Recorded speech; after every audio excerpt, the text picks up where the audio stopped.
Hi everyone, got a selection of knives on the table here.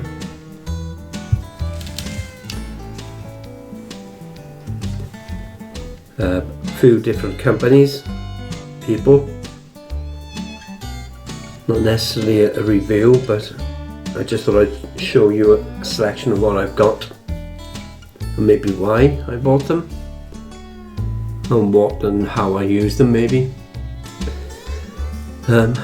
Start off with maybe one of the first few knives that I started with.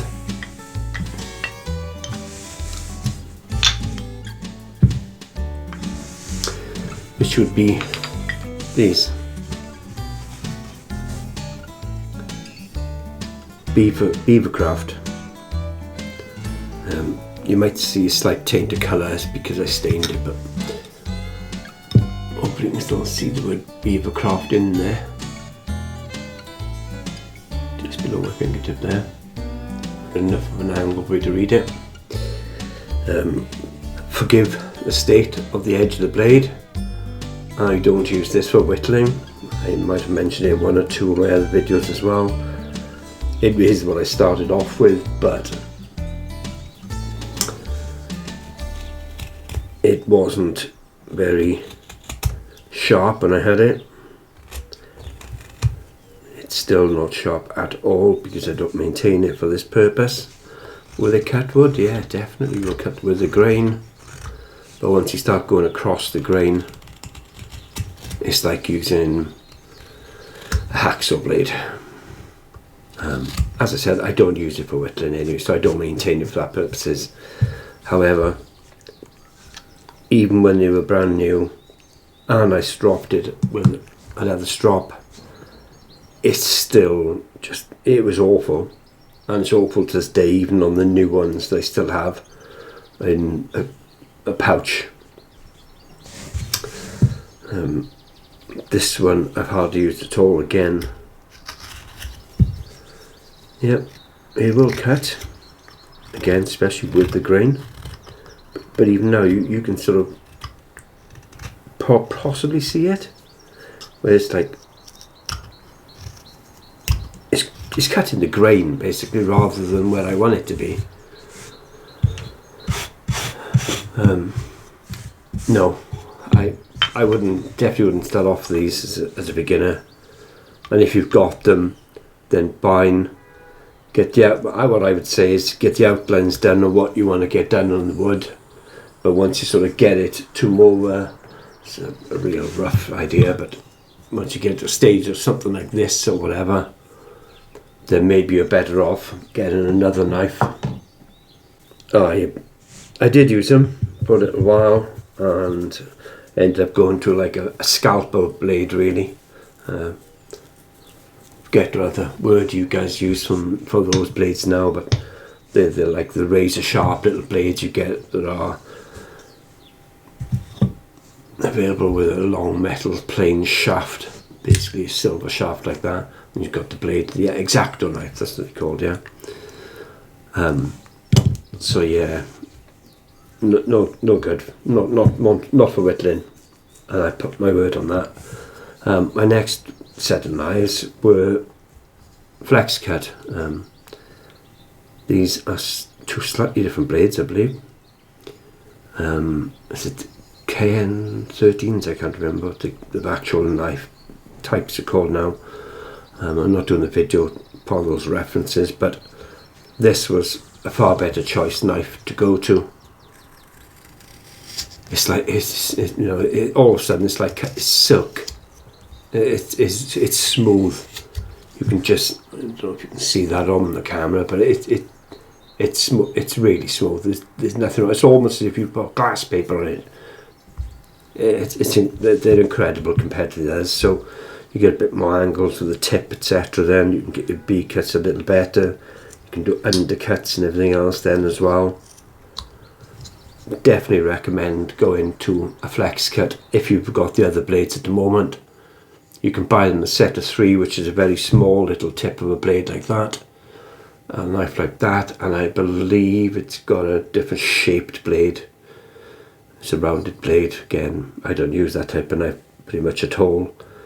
But if you can buy just that one, you'll be away really well better off than the other knives. The smaller little blade that's like that sort of tip that's left, that's handy. Again, it gives you two knives that are sharp to start off with, etc. Ken, so what are you doing? You're watching something on the monitor, are you? There's a doggy and a raccoon playing, are they? So, hey, come on, back a little bit now. Come on, back a bit. You're not supposed to come on here. I got a knife. So, yeah, flex cut is definitely the next type of knife I would be moving to. Moving on a little bit further again,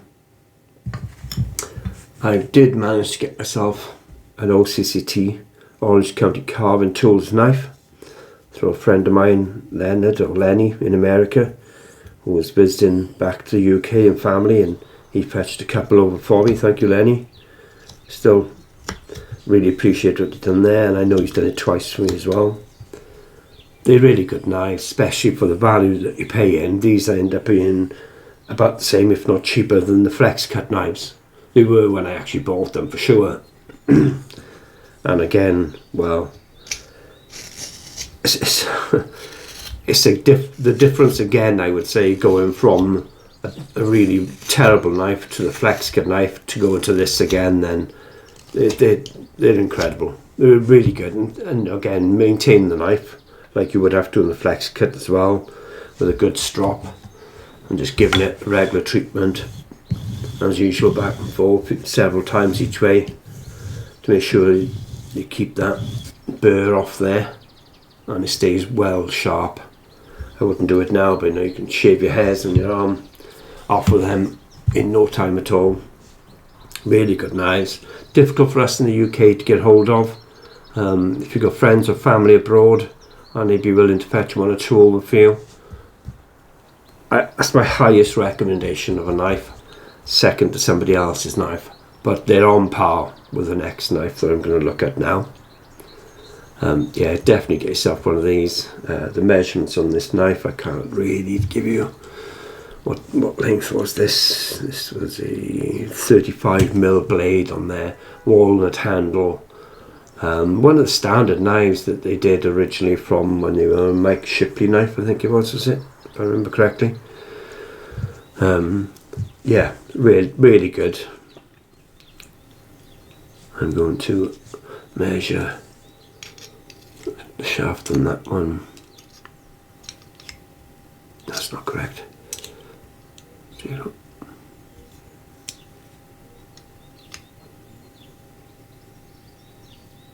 .5mm at the back. Very good. I will measure that Beavercraft one now that we were talking about. You're 2mm on that one.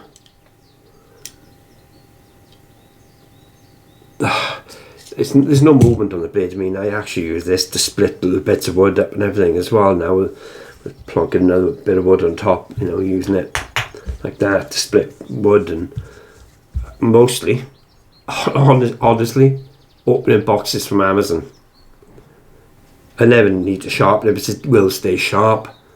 Bit of glue gets on there underneath a warm hot tap, and I just dab a bit of oil on it just to make sure it doesn't rust, etc. But yeah, so there's that knife. The next knife I bought was from this guy. This is a Kevin Morgan blade. I had a couple of them from him a while back, when he first came into the scene on what was that, the Facebook UK Whittlers Facebook page that is run by Heather, or admin by Heather. I've been on that now for 5 years. Thank you very much, Heather. You've done a fantastic job of keeping that Facebook page spoon free. We all have a joke and a laugh with Heather now and again about the poons and what have you. But yeah, she's right. There's plenty of good spoon channels out there, etc. So anyway, Kevin Morgan had different blades of him in the past. I wasn't too much of a lover of those at the time, but I might have been just because I was new and everything as well. I marked this knife Kevin Morgan blade, because it is just a blade. It was Kevin Morgan's. I just made the handle myself. Again, very sharp, really nice to have. Kevin's still doing the blades out there now. You know, they're not mass produced, but in the UK there aren't so many of us whittlers out there as what there are possibly in America. Sheer size of the place, I guess, is going to make the difference to that, isn't it? But yeah, good blades to have. If you can get hold of one of those, get hold of one of those for sure. These blades, I believe, are 1 millimeter thickness, if I am correct. Make sure it's shut into 0. Just under 1 millimeter, so you would have started off with a millimeter, piece of steel, and has gone down and polished it and taken that little bit off that blade to get that shape. I quite like that for a bit of roughing out, but maybe not first stage roughing out, but second stage of roughing out. And again, the blade is still quite stiff. You can see moving slightly there, but not an awful lot. I mean, I really could push it if I wanted to, but yeah.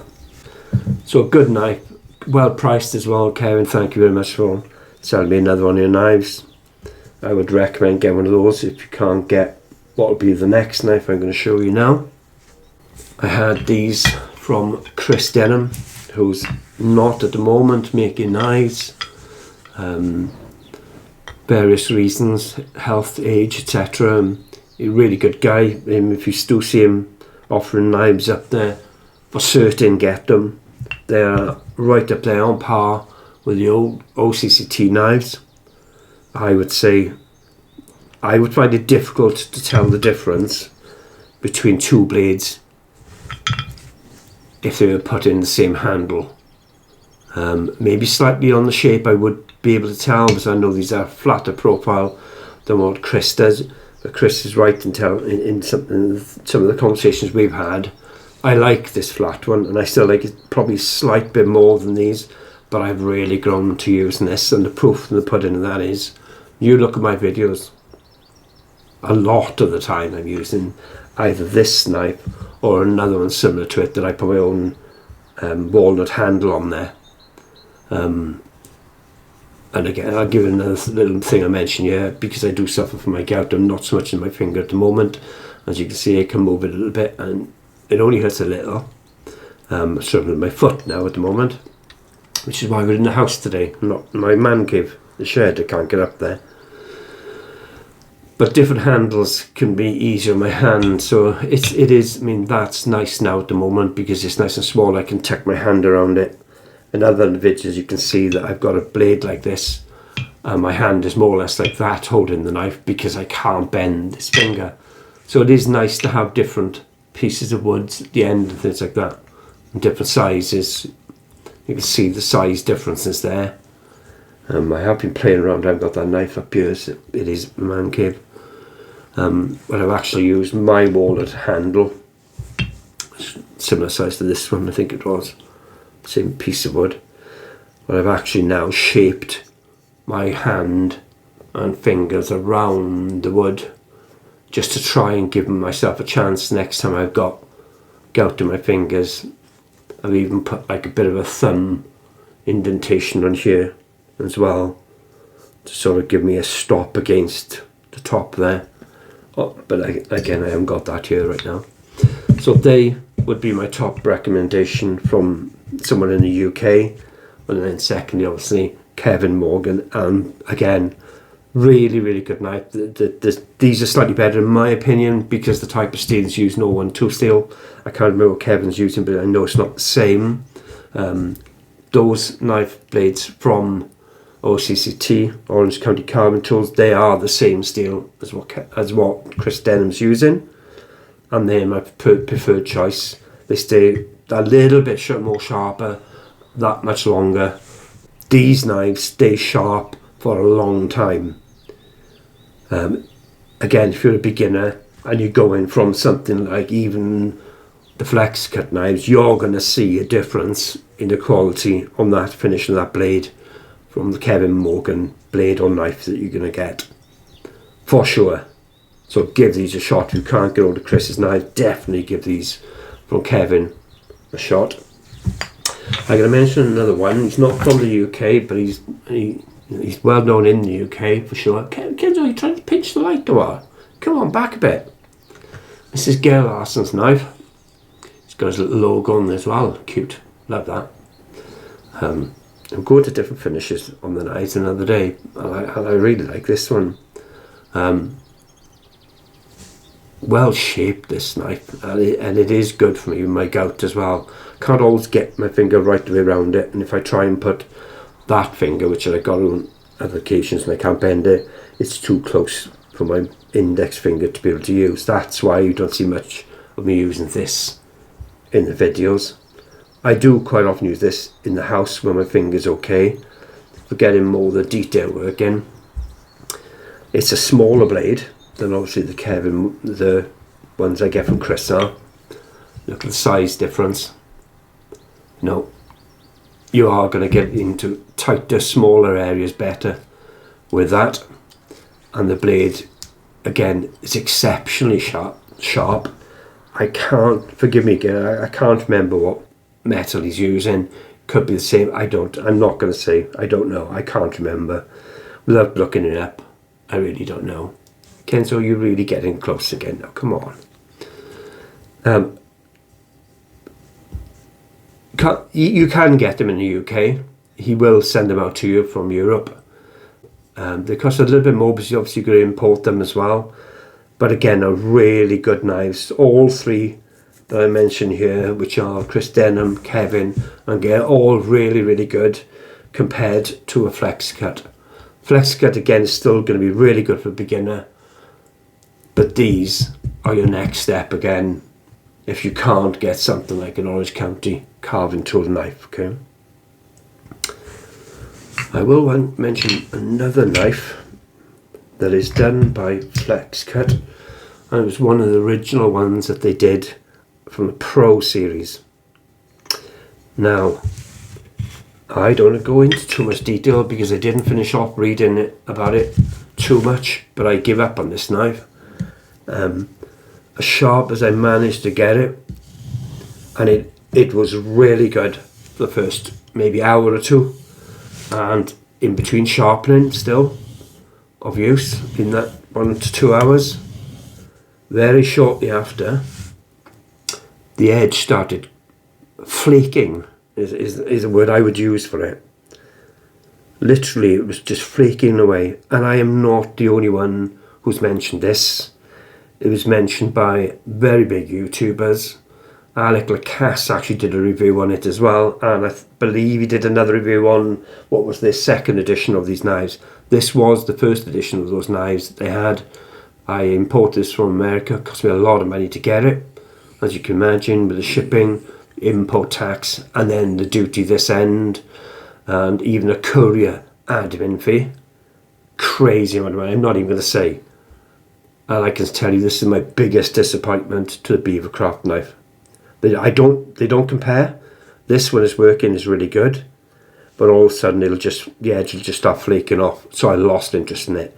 It's a firmer blade than they normally have on the Flex Cut, slightly thicker. You back up to probably 2mm. Yeah, shy on 2mm. Really good. It was you say in your mind, you know which angle you're going in at, and it goes really well, and it goes into where your head is telling it to go. But then all of a sudden, like I said, the edge just starts flaking off, and it won't hold it for a little while, and you've got to get it on a bit of light paper to get it right down again, and you think, oh well, it's done now, it's okay, it's just 1 in 1,000. It happens again. But look out for the more later ones, maybe they're better. But yeah, the other thing as well is I found the knife shape a bit weird, because they've gone from having a blade that's been going up at the bottom like that and flatter on the top to being the opposite. Do you see what I mean? And quite often I've been doing my carving, having a piece of wood in there, and I've gone picked a piece of wood and thought, yeah, that's the direction, and I've nearly gone and pressed on that blade because that handle's been inverted. Look at it. The back, they've shaped differently, but that front part there is identical. That's a crazy thing to do from the same manufacturer, if you ask me. And downright dangerous. But I'll leave you to decide that. Put a comment below. What do you think on that? Because I'd be interested in what you say of that. That could have ended in serious disasters. Serious disasters. Not only that, you got the top here, it's got an edge to the top here, and it's got a top there, but you try putting that on there and pressing down on there, you are really going to suffer. And at least on this knife, if you picked it up the wrong way round, you've got all that gap still, and this one doesn't. No. Not a lover of this knife. The blade, when it was right, is great. But guys, sort it out. That's all I'll say there. So again, thank you everyone. Thank you for watching. If you like this video, as usual, I ask you to click like, comment below, give a thumbs up, etc. Couple more videos being made now with the cowboy. Part 4 due out soon if you haven't seen that already. And I got a couple more carvings starting off now again because my hand is actually okay at the moment. Hopefully that stays as it is. And I'll catch you in the next one. Thanks for watching. Thanks for everyone last year who subscribed and continued to subscribe and leaving comments below. Really appreciate it. I want to try and get to that 900 subscribers by the end of January if I can, and 1,000 by the end of February. That's been hopeful, but let's have a go. Alright, take care everyone. Have a great day. I'll catch you in the next one. Bye. Say bye, Kenzo. Bye.